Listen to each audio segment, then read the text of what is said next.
Hi, welcome to the Stories Beside channel. Enjoy watching. The investigator's workday was already over, but Michael sat up late in his office, leafing through old cases and making notes in his notebook.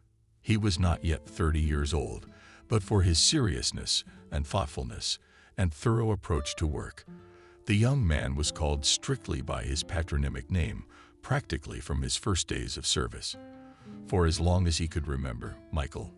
He always dreamed of going to work in the police.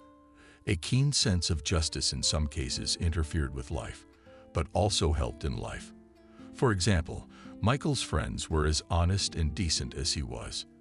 Around him, everyone changed for the better, although a certain uncompromising nature made Michael a little hard to communicate with. In addition, his choice of future profession was influenced by the sudden disappearance of his mother when the boy was barely 12 years old. Michael got up from his desk, stretched, and did some physical exercises, tidying up his tired muscles. Yes, he was running a little late today, but he wasn't in a hurry to go home just yet. He had to call his father. It had been a long time since we had spoken, Michael thought. Why should he be alone in the village anyway? He dialed the familiar number and smiled when he heard James' voice. His father had never gotten used to being able to call back if he didn't have time to pick up the phone. So no matter where he was, when he heard the phone ring, he ran headlong into the house, shouting, "Run, run, run," from afar. Now, as if the other end of the line could hear and wait. "Hey, what are you doing?" "Oh, Michael." Michael could just picture his father smiling. "Good to hear from you, darling. What else is there to do in the middle of nowhere?" "I watched the news." "Yes, I went and fed the chickens. The porch needs work tomorrow. And the chairman of the village council needs a visit. The other day in the store, the women said that some kind of material assistance is given out to pensioners. Maybe it's not for me." "Father, why don't you leave your village? Sell the house and move to the city. We'll buy an apartment here and live together. I have a decent salary, enough for us." "And your age?" "I don't know. What if I have to call an ambulance in the middle of nowhere?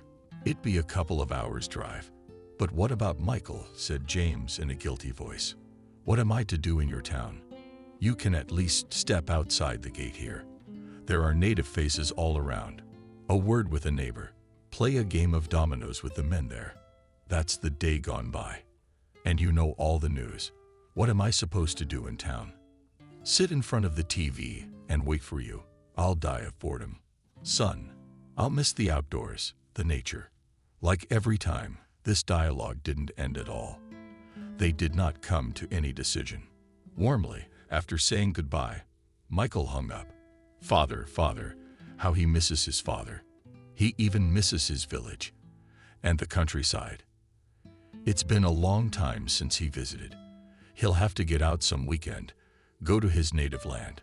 Michael sat down at his desk again and opened another file folder. He was in his third year as an investigator and spent all his free time studying missing persons cases, carefully reading and rereading the information obtained during the search, writing things down in his notebook, the most important and useful.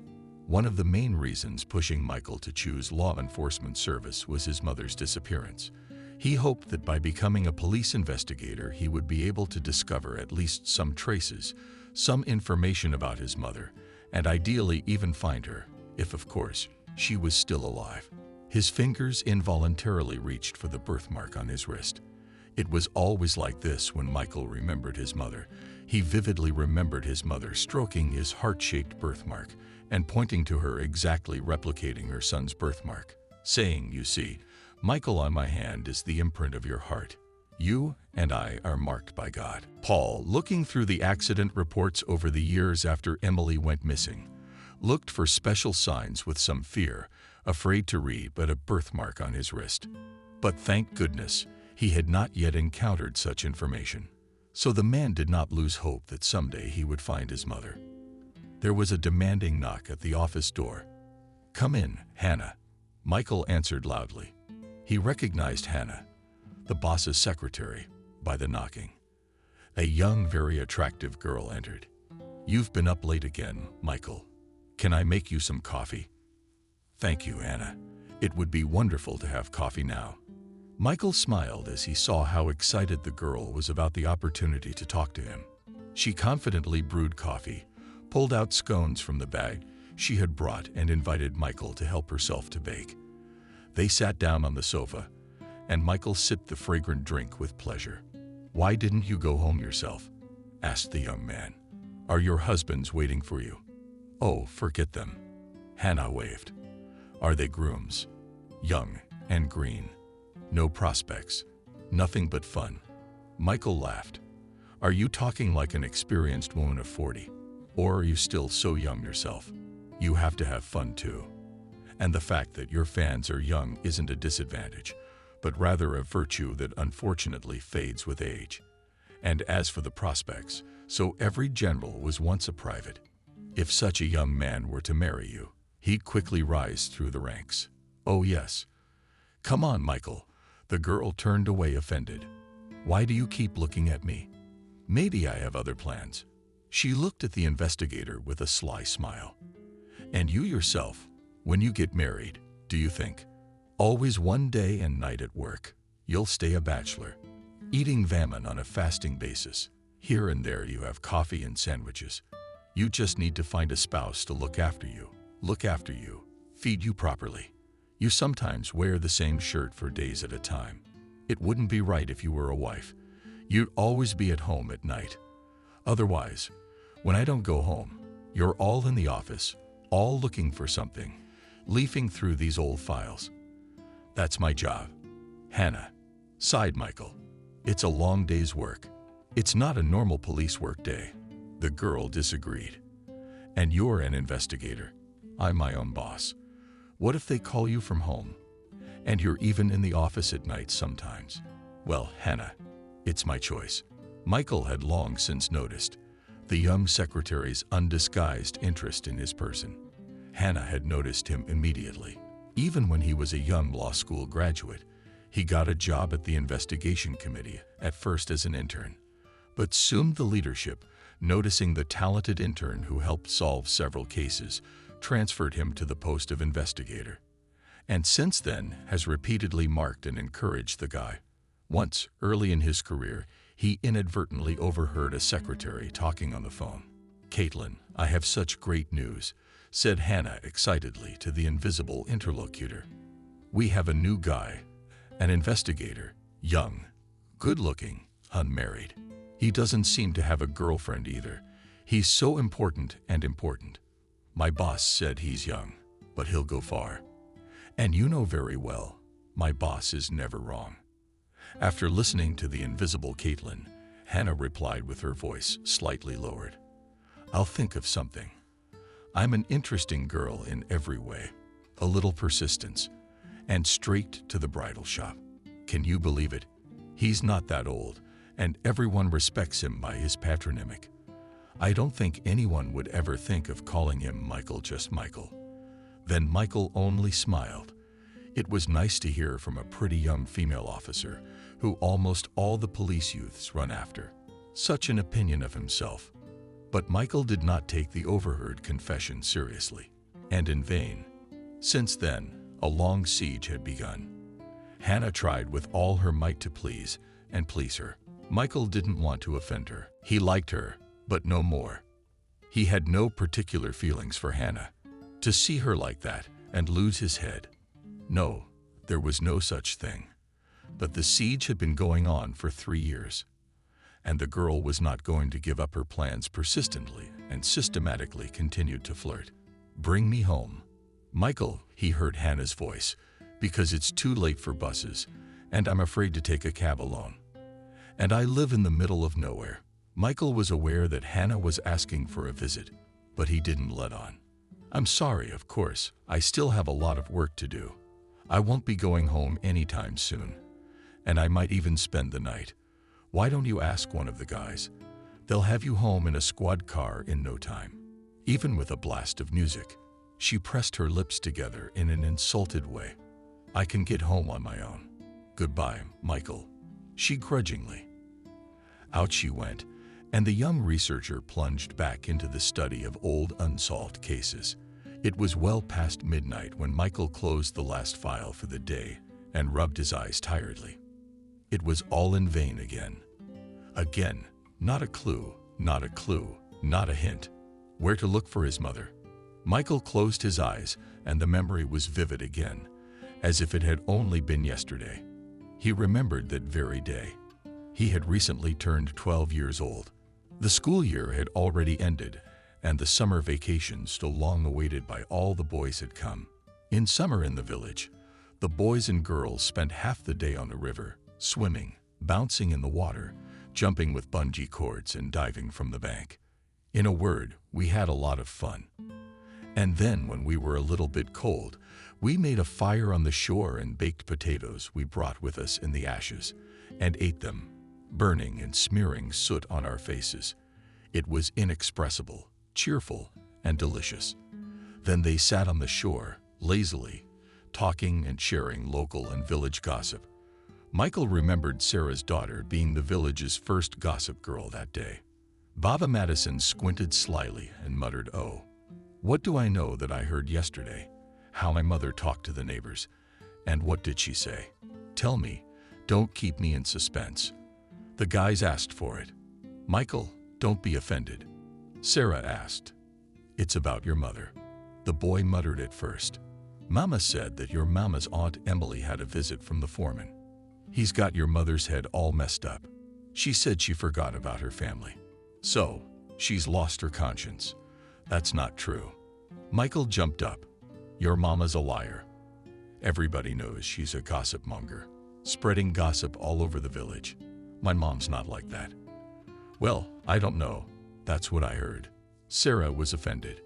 "That's what the women said." Michael rushed home on the run, smearing tears of resentment on his face. As he ran into the yard, he saw his father leaning against the jamb at the door. "What's wrong? Are you worried?" he asked his father when he saw the state of his son. "Father, why do they say all kinds of nasty things about mother in the village?"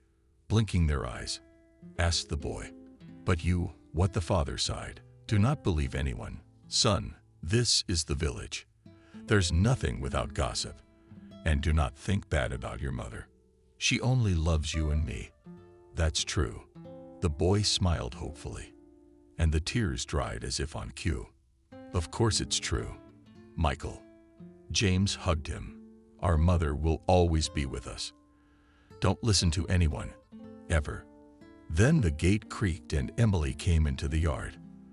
The woman worked as a milkmaid and had returned from an evening milking. When she saw her husband and son, alarmed, she asked, "James, Michael, why are you out of sorts?" Michael rushed to his mother and buried his face on her breast, breathing in such a familiar smell of hay and steamed milk. "Yes, Madison is spitting again." Michael believed it. Hiding his eyes, James explained. Emily squatted down and looked intently into her son's eyes. "Michael, son, why are you so upset?" "Madison. She's such a woman. She can't sleep in peace. If she doesn't make a nuisance of herself, let's go inside. I'll get some fresh milk."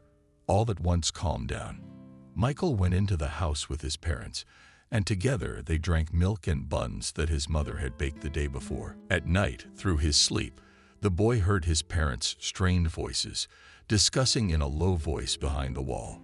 Early in the morning, his mother left for the morning milking, and Michael never saw her again. The whole next evening, the boy waited in vain for his mother. James paced restlessly from corner to corner, constantly glancing at his watch. His mother was still absent. Finally, unable to stand the strain, Michael suggested, "Father, let me run to the farm." "What if something happened?" "Run, my son, run." My father collapsed on the chair, exhausted. His hands were shaking. Michael ran out of the house and ran to the farmhouse, which was on the outskirts of the village. He raced at full speed, and anxiety and worry grew in his chest. There was no one on the farm, only the collective farm keeper, Matthew. He was raking the rest of the hay between the paddocks and the cows. "Matthew, have you seen my mother?" Panting and stuttering with excitement, the boy asked. So she left with all the broads as soon as all the cows were milked. The old man was astonished. Why? Maybe you just missed each other. It's been a couple of hours, though. Matthew thoughtfully scratched the back of his head out of fear. Michael ran home on the way, asking the villagers who came to meet him. Had they seen Mom? But all only shrugged their shoulders in surprise. When the tired boy returned home, he immediately realized that his mother was still not home. James was pulling on his jacket, obviously going somewhere. "Daddy, where are you going?" "I'll come with you."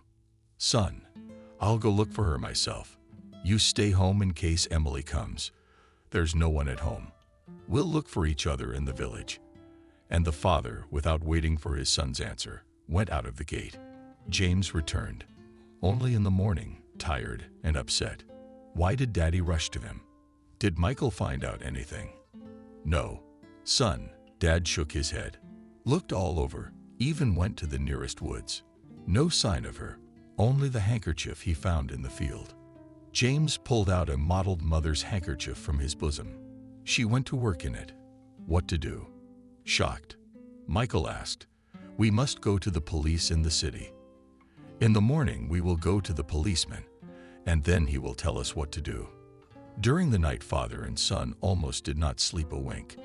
Only rarely did sleep come, and Michael fell into a short, restless sleep. And then it dawned, and James and Michael went to the opposite end of the village, straight to the home of the local precinct officer. Nicholas is an elderly man who has worked as a district officer all his life. James was already awake. "Michael, what are you doing up so early? What's the matter?" "My mother is missing," Nicholas said. Michael could hardly keep from crying. How she disappeared. The precinct officer got all worked up. James speaks plainly. "Oh, Nicholas, I don't know," James begrudgingly said. "She didn't come back from the farm after the evening milking." "Did you go looking?" "She's nowhere to be found. I only found a handkerchief outside the village. And that was by accident in the bushes." "Come on, let's go to the station." The man ordered the station. He called his room in the village hall. "We shall decide what to do." They walked hurriedly to the village hall. Everything inside Michael was shrinking with a bad feeling of foreboding, a pang of homesickness, and a sense of something irreparable. At the police station, Nicholas made him explain everything in detail, gave him a sheet, and told him to write a statement. Nicholas himself called the police in the city and gave a brief account of what had happened.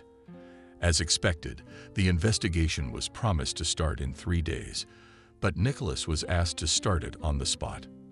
After all, a village is not a city. Everything is in full view, and a person cannot disappear without a trace. The arrangements were conducted for some days. All the milkmaids who worked with Emily were questioned. They revealed that the woman had left work with everyone else, but then said she had forgotten something and walked in the opposite direction. According to Matthew, the watchman, the woman never returned to the farm and was never seen again. All through the investigation, Michael and James lived like a volcano, every moment waiting to erupt. His father had been drained for almost a month, had not shaved, and looked like a bum. Michael tried to do something to comfort him, though even at that age he knew there was nothing to be done about it. There was still hope, even in the most hopeless cases. One evening, James called his son. "Michael, son, come here." A bad feeling filled the boy's soul. Something had been found out. "She's alive. Michael, you and I will always wait for our mother and never lose hope. Do you hear me, son? The main thing is she's not in the hospitals or the morgues. And if so, it means that our mommy is alive. Have faith in that, son." "Why are you talking so strangely, Dad? They just don't investigate anymore. They've done everything they need to do, and they've put the case on the back burner. That's the way it is, Michael. Many years have passed since then." The village speculated all sorts of things about the disappearance. Emily even invented some mythical maniac, supposedly living in the local woods and attacking young women. Gradually, however, everything fell silent. In place of one news item, no matter how loud it was, in the village, another always comes, and the previous one is forgotten. After all, life does not stand still. Michael lived like this with his father. James no longer married and raised his son alone. And Michael decided for himself that as soon as he finished school, he would go to the law school and become an investigator, and then he would look for his mother. After school, Michael immediately went into town and had no problem getting into the law school, just as he had dreamed. It was not difficult, given his persistence and determination. He graduated from the institute with a brilliant law degree. And the dream came true. He is an investigator in the City Investigation Committee.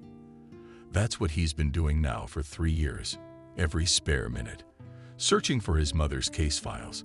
As they were called in political circles, he compared and read from cover to cover, trying to find something common from his mother's file. And most importantly, I checked the descriptions and signs of the unidentified victims to make sure, once again, that Mom was not among them. Well, it's time to be honored. I'd have to make it at least a couple of hours. In the morning, it's back to work.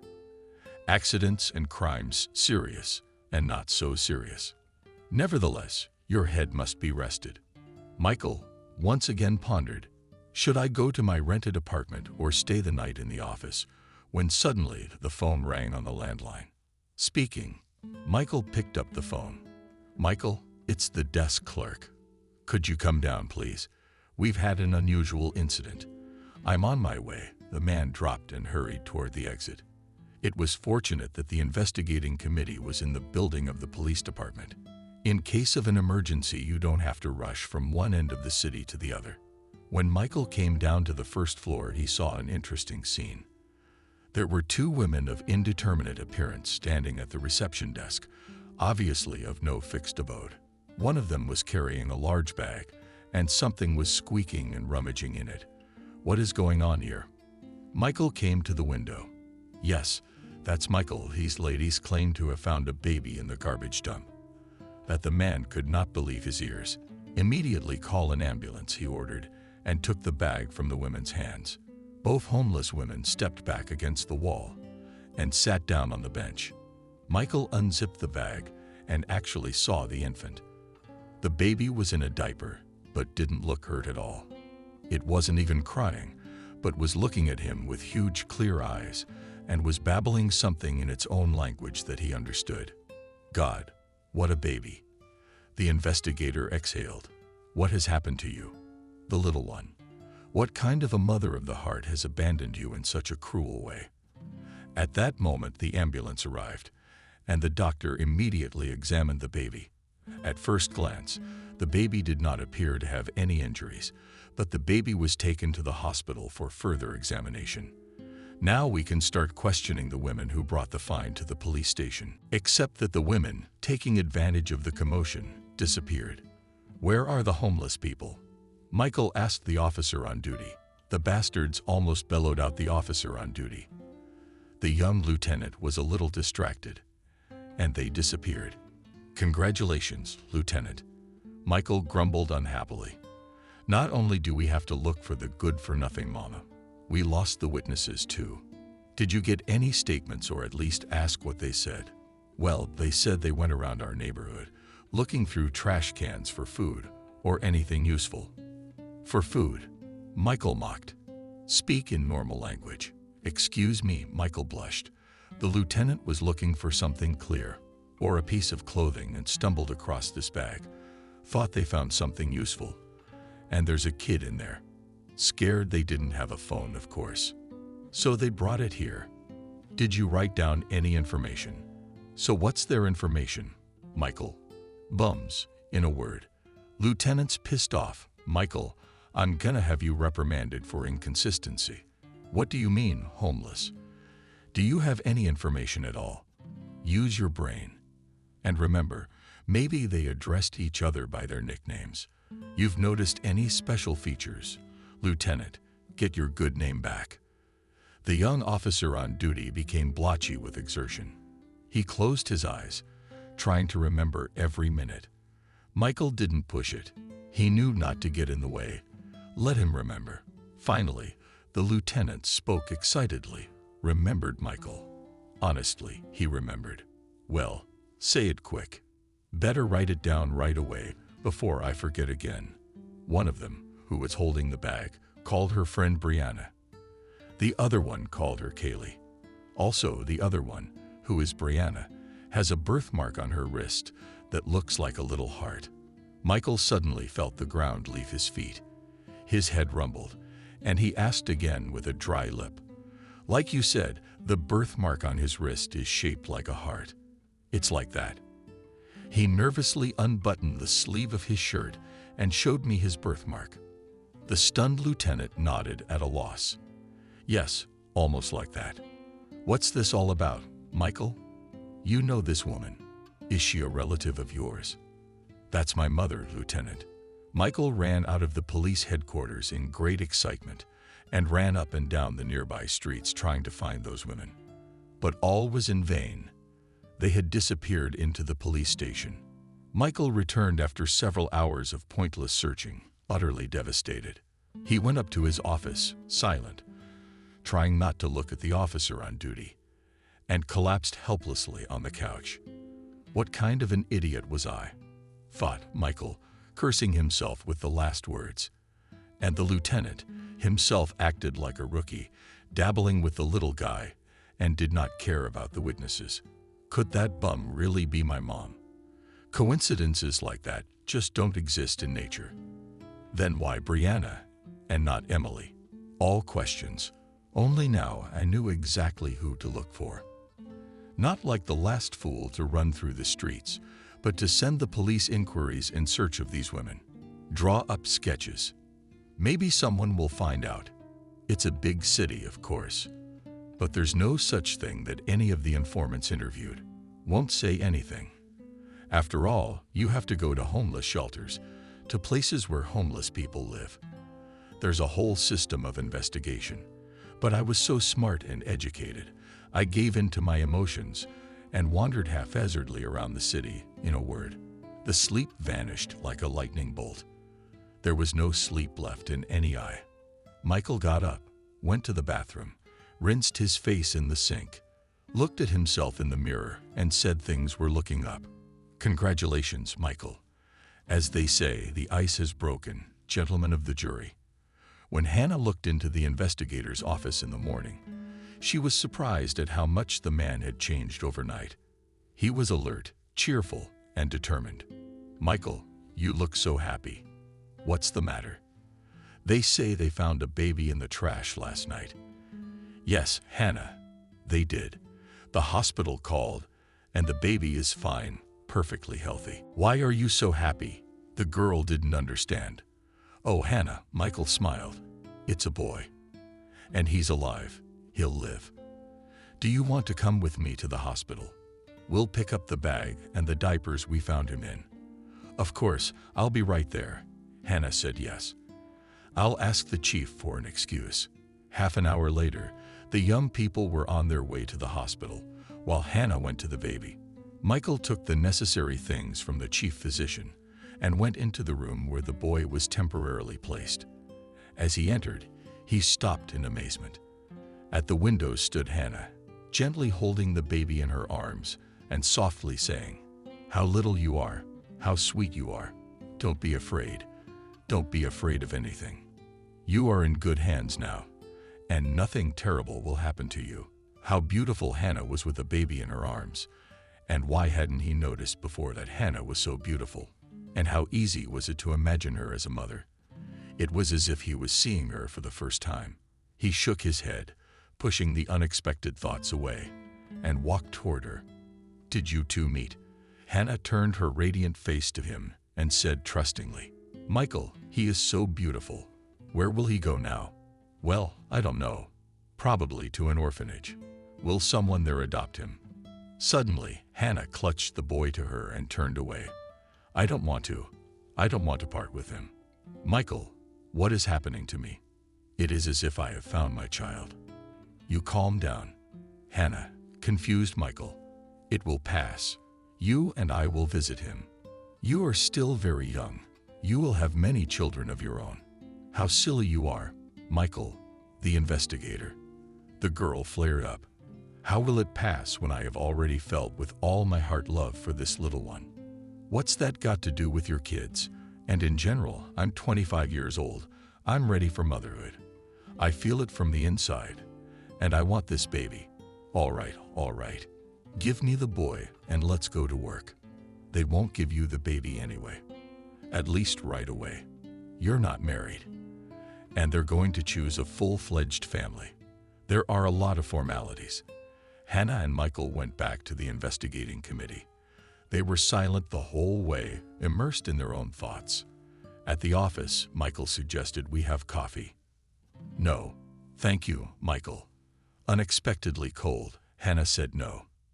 The boss was expecting me. I have work to do. Michael shrugged, went into the office, and got down to work. The first thing he did was to call all the precinct officers.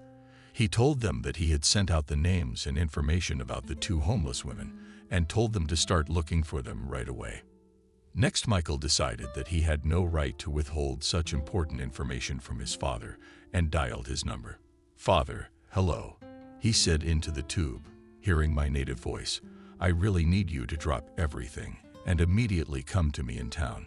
If you get ready right now, you can catch the bus at the station. I'll meet you." "Michael, what's wrong?" Anxious, James asked. "Yes, everything is all right," Father soothingly answered Michael. "But I need you here. I'll explain when you get here. Hurry up, Dad, please." After this, Michael finished the main business and took a couple of days off from his boss, explaining to him personal problems, so to speak, for family reasons. A couple of hours later, he was already at the train station to meet his father. James was in his own repertoire, as he always was when the older man made his way into town to see his son. He was all decked out in bags and bags of sundries. They parried to Michael's rented apartment, and James began to get out of his many bags, pickles, lard, jars of pickled mushrooms, and sauerkraut, pickles and tomatoes. And of course, a few dozen fresh eggs from their hens. "Where did you bring so much stuff?" Michael laughed. "Do you really think I'm starving here?" "Yes, I know how you eat here," my father grumbled. "You eat all kinds of chemicals and drink coffee all the time. And I brought my homemade Neluka from my pure, fresh village produce. It's full of vitamins. Come on, sit down. I'll set the table." James, with jokes and humor, cut the appetizing lard, poured small pickled beech mushrooms on the plate, seasoned them with oil, vinegar, and rings of onions, put sauerkraut, which smelled of pungent horseradish, and boiled potatoes, also seasoned with aromatic oil from their village butter churn. Michael, though he wasn't hungry, was hungry when he saw these appetizing dishes. "That's right," he thought. "We'll talk over the food. But what's the matter with you?" At last, my father asked. He poured sweet-scented, thick liquor into glasses. "Here's the thing." Michael drank his drink and looked straight into his father's eyes. "I think I found my mother." Dad choked on the liquor and coughed. Michael tapped him on the back. "Hush, father, you do not worry. It is still not clear." But he sternly ordered, "Tell me." You see, a very strange thing happened tonight, and Michael was very careful not to miss any detail. I told my father everything. James was silent for a long time. Finally, he looked up at his son. I knew it would happen someday." "I didn't understand," dazed Michael. "What did that mean?" "I knew Mom was alive, and I knew for a long time. Maybe you knew everything then, where Mom was, and you just didn't tell me about it." "How could you?" "No, Michael, it's not like that." Dad smiled sorrowfully. "I didn't know anything at first either. I was worried too. I was afraid something had happened to Emily. But a year later, a letter came, if you want to read it yourself. I always carry it in my wallet." My father took his wallet out of his pocket and pulled out a greasy piece of paper. It was obvious that the man had often reread what he had written. Michael excitedly took the piece of paper and saw the lines written in his mother's childhood handwriting. "Dear James, I am writing to you only now, because before I was afraid to confess my sin, but my feelings were stronger than me. I couldn't fight it. I cursed myself with the last words, crying into my pillow at night. I miss Michael. For you, for the old, calm, and happy life. But I can't go back. My conscience, I chose love so suddenly and unexpectedly swept over my head and left the closest to me my son and husband. But God has already punished me. My chosen one turned out to be a cruel and rude man.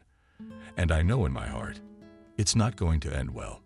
I don't know how much time I have left in life. Not much, I think. But I know one thing. For the rest of my life, I shall regret what I have done. And every minute until my last breath, I will be reminded that I was once a happy mother and wife. Don't say a word. Emily.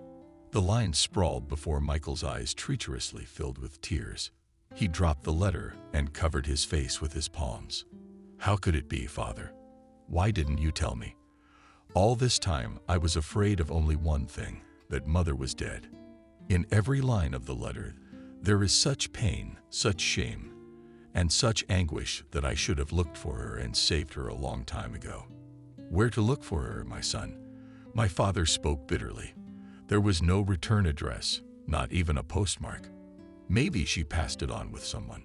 And you went through so much after your mother disappeared that I didn't dare to make you worry again. You were just starting to calm down. I'm sorry, son. Michael woke up and looked at his father again. All right, Daddy, that settled it. Now all we can do is look and wait. Now, at least I'm pretty sure it was Mom's birthmark. But for some reason her friend called her Brianna. The next day, Michael went to work, even though he had only used one day off. But sitting at home in the dark was unbearable for him. At least here, he was in the thick of things, able to distract himself. Strangely enough, for some reason, Hannah hadn't stopped by to see him today. It wasn't like her. Suddenly, Michael realized that he missed her care, her flirtations, her attention. He decided to go to the receptionist's office to see how Hannah was doing. To Michael's surprise, she wasn't there. He knocked on the accounting desk and inquired about the girls. Girls? I don't see Hannah. She's fine. Well, you're up late, Michael. The girls laughed. Hannah's on vacation. She's getting married. She's getting ready to get married. What do you mean married? Michael marveled. What wedding? What do you mean? She's getting married. And you thought she'd run after you and suffer for the rest of eternity. Every girl dreams of getting married. Michael suddenly felt surprised. How could it be? Only 24 hours ago, he had been sure that he seriously liked Hannah. She had shown such obvious signs of attention. He hadn't doubted for a moment that the girl was determined to win him over, and everything was perfectly transparent and predictable. And now she had suddenly decided to get married. Who the hell was she going to marry?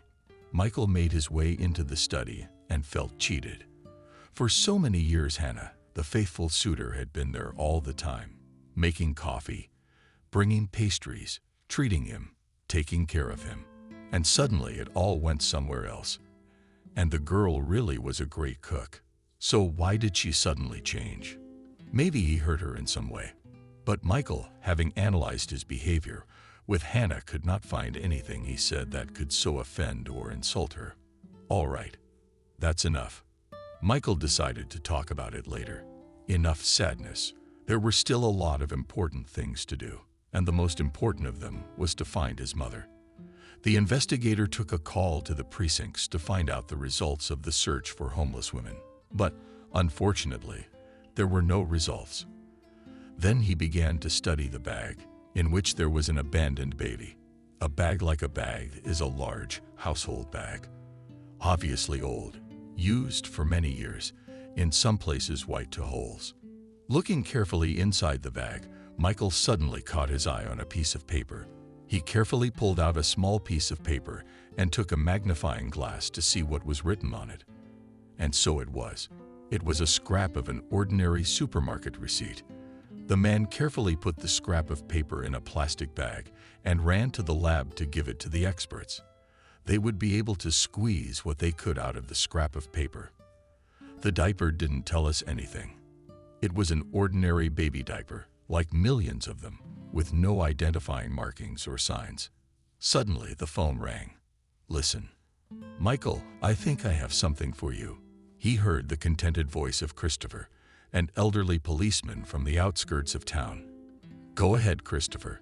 Don't keep me in suspense." Michael got worried. "What have you got?" "Went to an abandoned barracks yesterday, the place where our local homeless folks hang out. Showed the sketches of the two women. Well, we recognized them a while back, like 2 years ago. One of them was a Kaylee, longtime bum. The other one, they say she's new." "What do you know about the other one?" Michael asked. "Yes, nothing. That is, not at all. They say she lost her memory. Couldn't even remember her name. That same Kaylee found her unconscious on a vacant lot, all beaten up in the freezing cold, with snowdrifts all around. She dragged the poor thing to her heating pad, came out on her own, and named her Brianna. But here's the thing." The policeman hesitated. "Why don't you tell me, Christopher? Do I have to pincer every word out of you?" "You see, Michael, when they took up residence in that abandoned barracks, an old homeless man took a fancy to the new girl. He started to pester her, claiming his rights to her. Kaylee took her friend and ran away from the place, and they never came back." "Okay, so where are they now?" "We don't know." Michael was upset. "We're looking, Michael, we're looking. I've already got the local pigs on it. We'll find them, don't worry. It's only a matter of time." Michael thanked the policeman, said goodbye, and hung up. Poor mother, what had she gone through? He involuntarily stroked the heart on his wrist. My heart ached with anxiety. Michael went to the window and looked out at the city drowned in dusk. Here and there the lights came on, the apartments of streetlights. The city seemed peaceful and tranquil, but somewhere out there, his mother was walking outside the window, lost in memory, probably hungry and frozen. He suddenly felt a great desire to share his worries with someone. If only Hannah were there. Sweet and kind Michael would have told her everything. And she would have understood, sympathized, tried to reassure him. Suddenly, there was a cautious knock at the door. Michael broke away from his thoughts. Hannah hesitantly entered the office. "Hello, Michael." Quietly, she said hello. "Hannah." Michael rejoiced. "Did you disappear so suddenly? They say congratulations are in order. You're getting married." "And who?" "The lucky one." Michael knew he was saying the wrong thing. What an idiot. He scolded himself mentally. He found what he was asking. "I'm coming out." "Michael." Sadly. The girl nodded. "I came to say goodbye. I'm going on maternity leave after the wedding. Well, if it works out, of course." That was fast. Michael made another inappropriate joke. "What's the matter with me?" He was upset again. "Hannah, let's talk." He invited her to the coffee table. Hannah obediently sat down. "Would you like some coffee? Isn't your pastry as good as this?" "I don't have any. We'll just have cookies." "No, thanks." Hannah said no. "What's new with you two witnesses? Did they find out anything about my baby?" "What do you mean, my baby?" Michael was surprised. "Well, I mean, Michael," the girl lifted her chin. "He is mine. I'm collecting the papers to adopt him. And now the child will have a full family." Instantly a puzzle came together in Michael's mind. "So that's why you decided to get married.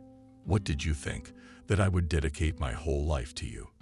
"I want a family, and I fell in love with this boy at first sight. I have an admirer who would do anything for me. So I decided to marry him. And we adopted the baby." Michael sat down next to Hannah and took the girl's hands in his palm. Hannah began softly. "So much has happened in the last couple of days that my head is spinning. And in that time, I've realized two things clearly. The first was that my mother was alive, and I was bound to find her. And two, as it turns out, I'm just a blind, indifferent chump, and I almost lost the best girl in the world." Hannah looked up at Michael, her eyes shining with tears. "It's true, Michael." "Enough with the patronymic," the man smiled. "I am telling you that I love you. I confess my heart." And you, Michael, Michael. Michael, as if tasting the name, Hannah answered slowly. And the little one, as if suddenly the girl was awakened. What about the baby? What if I don't get married? They will not give it to me. Her eyes filled with tears again. Let us not be hasty. Hannah put his arm around the girl. Don't worry. We'll solve problems as they come up. You know how lonely I am. This is such a big step for me. It means a lot. It means a lot to me. Okay, she agreed. And now I am inviting you to a country dinner. My father came to visit me and brought me so many delicious things that now, as an honest man, I am obliged to treat you. I'm not the only one to treat myself at your expense, the man joked. They left the police building and walked slowly toward the house where Michael lived. On the way, he told Hannah as much as he could about his childhood, how his mother disappeared, how they had lived all those years with his father, and why he had decided to become an investigator. I searched for my mother all these years of measured systematization of information, and all to no avail. And then suddenly, as they say, without a declaration of war, she appeared in the department. Can you imagine? And exactly on my watch. As a divine providence pushed understandingly. The girl nodded. And yet you missed one thing. Yes. Michael was surprised. And what did I miss? That you almost found your mother. Only thanks to the baby these women found and brought to the police. Right, Michael laughed. After all, I do owe it to the baby. When they entered the apartment, Michael's father was already greeting them at the front door, anxiously looking at his watch. Yes, son, we do have company, James smiled. Let's get acquainted. This is Hannah. Hannah introduced Michael. And this is my father, James. Come in, Hannah, the man said. I will set the table with the gifts of nature, so to speak. My father ran into the kitchen and carefully began to put the food on the table. What a joy is this! How long I had hoped that Michael would start my family, who was so positive and educated. A solid job again. And I'm still a bachelor. I should have grandchildren by now. Come on, Dad, my son interrupted me with embarrassment. You married me too. It's about time you didn't move on your own. You need a nudge. The three of them sat in Michael's small kitchen apartment. They were eating delicious honey, a country gift of nature, as James called it, with the old man's sweet specialty liquor. And everything was so warm and calm, cozy and kind-hearted. Finally, the father couldn't stand Michael. I haven't heard from Emily. Michael pushed back his plate and told his father all the news, what had been learned recently. That's the way it is. I have a feeling Mom will be found soon. So many people are already looking for her. He took the sketch out of his pocket and gave it to his father. Here's what she looks like now. James gently took the sheet from the police artist's sketchbook and gazed intently at it. Older, Emily. And I'm not getting any younger either. My poor darling, what has she been through? But it's all right. You just find her soon, son, and I'll make sure she gets well and remembers everything. She remembered us. Suddenly, Hannah held out her hand. She looked carefully at the sheet and said thoughtfully, I think I've seen this woman somewhere before. That Michael did not believe his ears. Where? When? Wait, Michael, let me remember. Hannah wrinkled her forehead a little while ago, in the neighborhood where I live in the market, I think. Hannah slapped her hand on her forehead, and I saw a makeshift market near our house, where they sell village produce. And a lot of homeless people hang out there too. By the end of the day, the vendors hand out to them what they didn't have time to sell perishables. That's where I saw this woman several times, and by the way, with a friend. Your mother is quiet. Her friend, on the other hand, is very combative, of course. Michael walked around the kitchen in excitement. Everything fits. Hannah, this is a real miracle. I suggest you sleep at my place tonight, and tomorrow we'll go to your market and search until you win. I will. I can no longer sit in four walls and wait for news from you. I want to do it myself. Barely waiting for the morning, Michael called his boss and arranged for time off. True, I had to listen to a lecture on the theme of the young people themselves. They didn't know what they wanted. They want time off. They don't want time off. It's time to get serious, Mr. Investigator. The three of them had a quick breakfast and drove to the market near Hannah's house.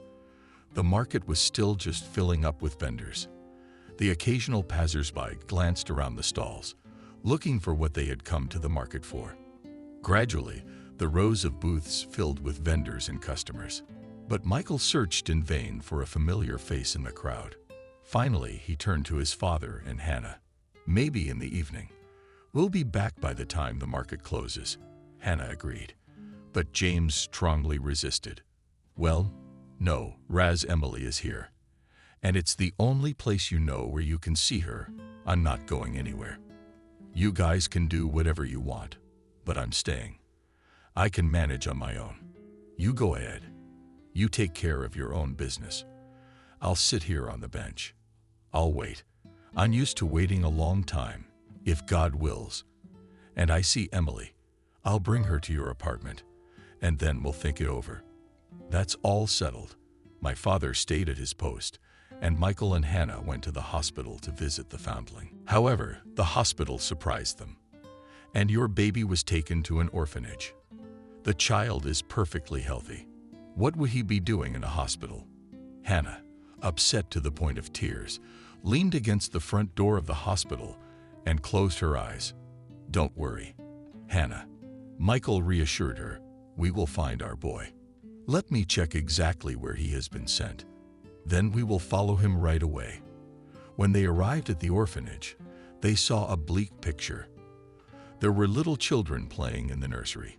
There was a slight age difference between the children. Upon seeing the men and women who entered, their little ones' eyes filled with such hope that it became uncomfortable. They quickly passed by, trying not to keep their eyes on anyone, so as not to inadvertently get anyone's hopes up. In the infant's room, Hannah immediately found her foundling and ran up to him. "My little one, don't cry. Mommy is beside her," she spoke softly, holding the baby to her breast. Michael was surprised at Hannah's transformation. Now she was no longer a fragile girl, but a real mother, able to protect her child from all adversities. And immediately everything became clear and understandable. The man knew what he would do next. Everything looked so simple that he felt that what he was about to say to Hannah was the right thing to happen. Hannah softly pronounced it. "We must apply at once to the bridal salon. We will get married and have the baby. We'll adopt the baby ourselves. You agree?" Full of joy and gratitude, the girl's gaze answered for her. Michael put his arms around her and the boy and said, "We'll do everything by the book later." "Okay." And a romantic marriage proposal, and a beautiful wedding with a white dress and veil. "The most important thing right now is not to lose our boy." "Done. And your hand. I'll ask your parents for your hand in marriage." "I'm an orphan, Michael," Hannah smiled. "I bless myself." They went into the office of the director of the orphanage and agreed that the child would not be given up for adoption yet. After all, being an investigator for the investigative committee has its advantages, full of hope and plans for the future. The young men decided to stop by Michael's house for a snack and head to the market, where his father held his post. But just as they entered the apartment, they were surprised to hear cheerful voices coming from the kitchen. In great excitement, Michael ran into the kitchen and stopped in amazement. Sitting at the table was James, a strange woman, and she was his mother. So dear, so close, and yet so foreign at the same time. "Mother." There was an awkward silence at the table, and it was Emily who broke it first. She got up, looked at Michael for a long time, silently, then put her hand on his chest and cried, "Michael, my son, how long has it been since I've seen you?" Michael embarrassedly hugged his mother and said softly, "You mother, do not cry, it is over. You are with us now, we are together, and you are not in danger anymore." Emily took her son's hand and tenderly stroked his birthmark. "Looking at my heart, at my wrist, I always thought of you, Michael." James wiped away the tears with his palm and said cheerfully, "Well, that's it. Emily, all the bad stuff is over. Meet Michael, Emily. This is Kaylee, our mom's guardian angel. Hello, fair company. Kaylee smiled. They moved the treats into the living room, since everyone was no longer socializing in the small kitchen. At the table, James turned to Kaylee. Tell me, how did you find Emily? How did you save her? Tell me about yourself. What's there to tell? Kaylee grinned mockingly. I have no relatives. I sold my house and moved in with my husband. Lived together for 5 years. And then he brought a young mistress into the house, and they threw me out on the street with no money, no papers. That's how I became homeless. It wasn't easy. Cold, then hunger, good, hands and feet intact. I worked there for a while. I'd go through the garbage cans and find some clothes. What can I say? I had to beg and beg. It was especially hard in winter. In cold weather, our brother settles down on the highway, and it is possible to wait out the winter there. 3 years ago, I was walking back to my place across the wasteland, and suddenly I heard some soft moans on the side of the path. I thought I imagined it, or was it an animal freezing? I decided to look, but the horror. The woman lies in a light jacket without a headdress, without shoes, and in blood. All horror, in a word. As if remembering the horrible picture firsthand, the woman shrugged her shoulders and drank the Naluka served by James. Emily sat hiding her face in her hands, her shoulders shaking with weeping. James moved closer to his wife and put his arm around her shoulders. So there it was. I took off my topcoat, Kaylee continued, wrapped the poor thing up as best I could, and dragged her through the snow. She wasn't strong enough. And Brianna, excuse me, Emily, was unconscious. Somehow I dragged her with my homeless companions. We put her in the warmth. We boiled some water, cleaned the blood, and gave her some herbs to drink. And of course, they poured some vodka at our place. A cure for the cold. Little by little, your mother began to revive. A few days later, she came to her senses, but she didn't remember anything, not even her name. That's when I gave her the name Brianna, so she wouldn't give up hope. Kaylee was sad. See, Brianna, and luck smiled on you. You found yours. With my name, I guess I'll just have to find love. The woman joked, unhilariously. James, Michael, the mother, looked pleadingly at her husband and son. We are not going to leave Kaylee. She's done so much for me and in the barracks, once again saving me from a rapist. Yes, of course she wouldn't leave Emily. Softly, my father spoke. Ava, you come with us to the village. The house is big. There is enough room for everyone. And Michael will help with his work. He'll fix up the new papers. That's right, son. Of course, Kaylee. Thank you for your mother. You're not alone anymore either. Michael's a little miffed. I'm sorry, Mom. You may hate to tell this, but how did you end up out there in the wasteland in the winter? What is there to hide? Michael sighed. Mother's own fault. I did not understand my happiness. A construction crew came to our village to repair the cowshed. You were only 12 at the time. And their foreman, Jack, he's been wooing me there. He's complimenting me on my love. It made me dizzy. I couldn't take it anymore. My sin agreed to leave everything and go to the end of the world for him. I lost my head. I went back to the farm that day. Forgot something. He was waiting for me outside the farm. Make up your mind and tell me. It's now or never. He said, that's it. I'll leave you at your feet. Come with me. Our love will survive and win. Why should I be so happy? How are you, my family? I am not worthy of it. A grave sin is on me. You atoned for your sins long ago with your suffering, said Michael. Thank you, son. So he put me in the car and took me to town. Didn't even let me say goodbye to you.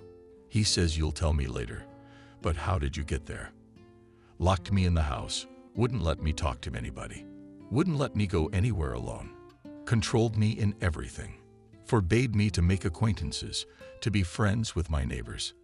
And after a while he started drinking and getting handsy. Once he beat me badly. I thought I would not survive. I wrote a farewell letter and tearfully asked my neighbor to give it to you, but I did not want you to know where I was, and I was terribly ashamed. That's how I lived. Then I endured beatings, humiliation, and mockery. Once I said goodbye to life. I had no more patience left. I threw myself out of the window that winter when Kaylee found me. The last thing I remember, staring from the third floor and crying. Then a step forward, darkness. Once I came to myself from the pain and saw Jack dragging me behind the house to a vacant lot and passed out again. Already on the heating pipe, I woke up, and my head was as blank as a blank sheet. Kaylee nodded exactly. A clean slate. You can write what you want.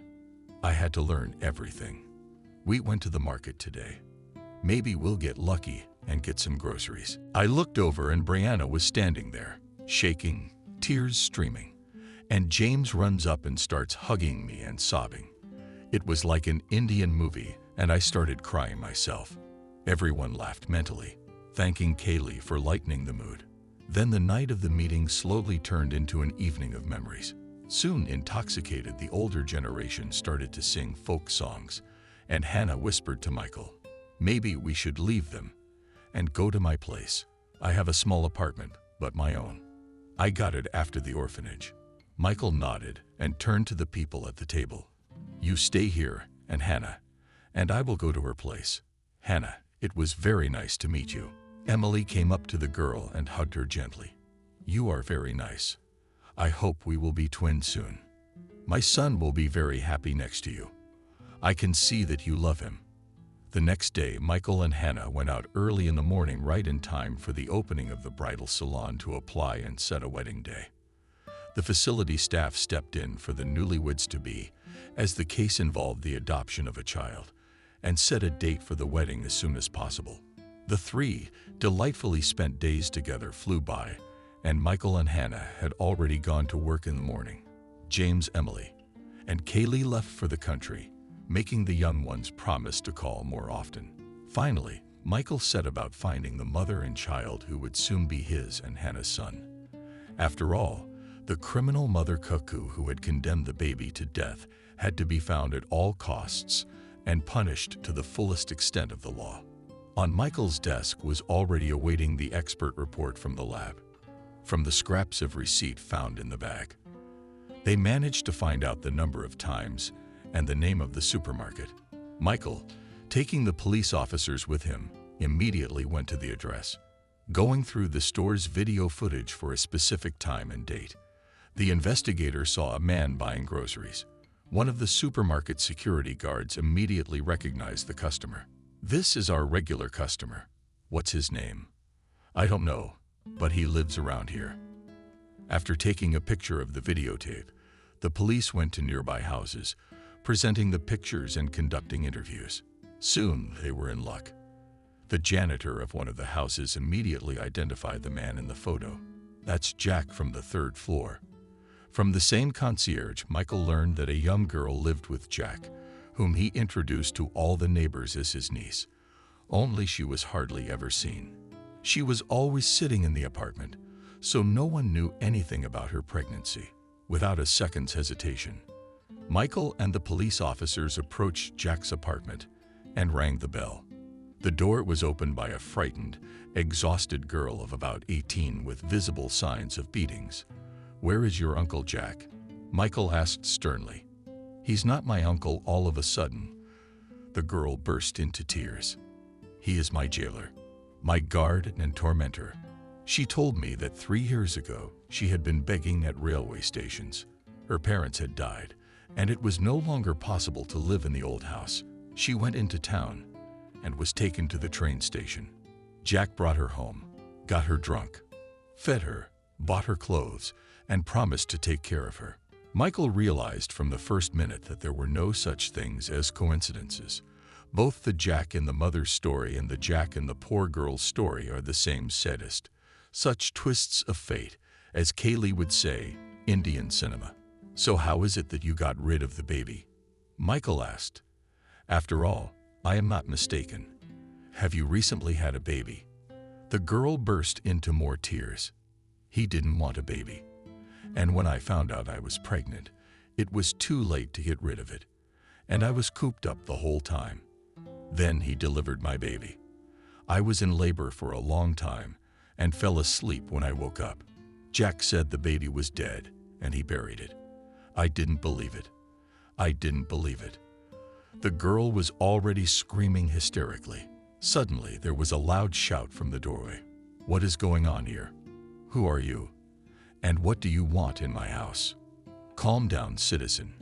Trying to hold back from attacking the bastard, Michael said, "My name is Michael. I'm an investigator from the investigative committee. Here are my credentials. I don't care about you or your credentials." Jack sputtered in a frenzy. "Get out of my house right now." "We're getting out of here right now, Jack," abruptly threw Michael. "But you'll have to come with us to clear up a few things." Michael ordered the policeman to call an ambulance for the girl and wait for the doctors to arrive, and he took the detainee to the investigating committee. After a couple of hours of interrogation, Jack, broken by the incontrovertible facts, confessed to everything. "After the first toy broke, I could not find another one for a long time," he said, and Michael could not believe his ears. He was amazed at the cynicism of men. "Toys? You call women and girls who have been abused. And what are they, if not toys?" contemptuously threw Jack. "Dolls are stupid and brainless dolls. Lure them with a good life, warmth and food, or movie sentiments, and they're ready to follow you anywhere. And then they're not happy. And you have to teach them, so that life does not seem like honey. I am their Lord and Master. They have to worship me and obey me unconditionally. And this little prostitute also decided to put a clamp around my neck. I don't want her brat, so I got rid of him. I couldn't take another second of this nonsense." Michael sent Jack to the holding cell, and he put all the paperwork in order, wrote a report, and set the case aside. All that was left for the court to do was to attach the testimony of the mother and that poor girl. Michael was sure that this scoundrel with twisted notions, no matter what, the court would find the man sane, and the bastard would get the full measure of his sentence. But what was more important to him now was something else. He called Hannah and asked her to go with him to the hospital. When Michael and Hannah, who did not understand anything, entered the room where the injured girl was lying, she jumped up frightened. "You are not going to let Jack go. You'll put him in jail. Don't worry, it's all gone. You'll never see him again. I just have one question. You'd like your baby back. How do you get it back?" The girl was confused. "He's dead." "No, sweetheart," Michael answered softly. "He was saved. He is alive and well. So, what are you going to do with him?"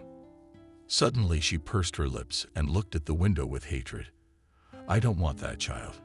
He is the son of that monster. And I don't want to touch anyone who has the blood of my tormentor." And she turned away and lay down on the bed. That was it. Hannah spoke to Michael, closing the door of the room. All the formalities were taken care of. The baby was abandoned, knowing who the father was.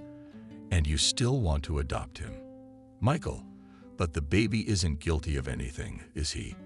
Hannah nodded. Whose blood wouldn't flow in him? It's as hot and red as any baby's. And the baby, just like all children in the world, needs a family, a mother and father. He needs affection and love. And what will our little boy grow up to be? That depends only on ourselves. A dry sprout doesn't take root, but if you water it, it will blossom. And so you and I will raise our son so that he will grow up to be a good man. God, Hannah. Michael was touched.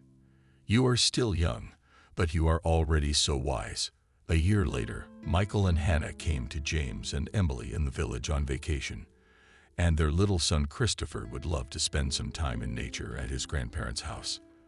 The boy is just beginning to walk and say his first words and was so cute and restless, delighting his parents and making grandparents beg to bring their grandchild.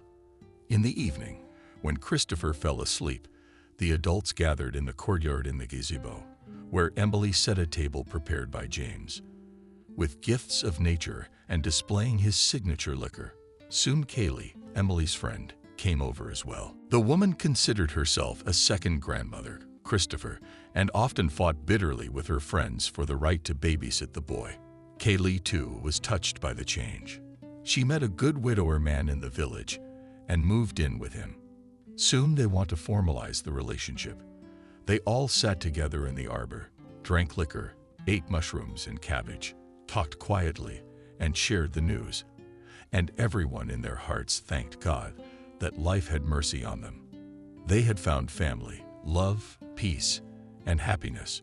What else do you need in this life? Nothing more. That's enough.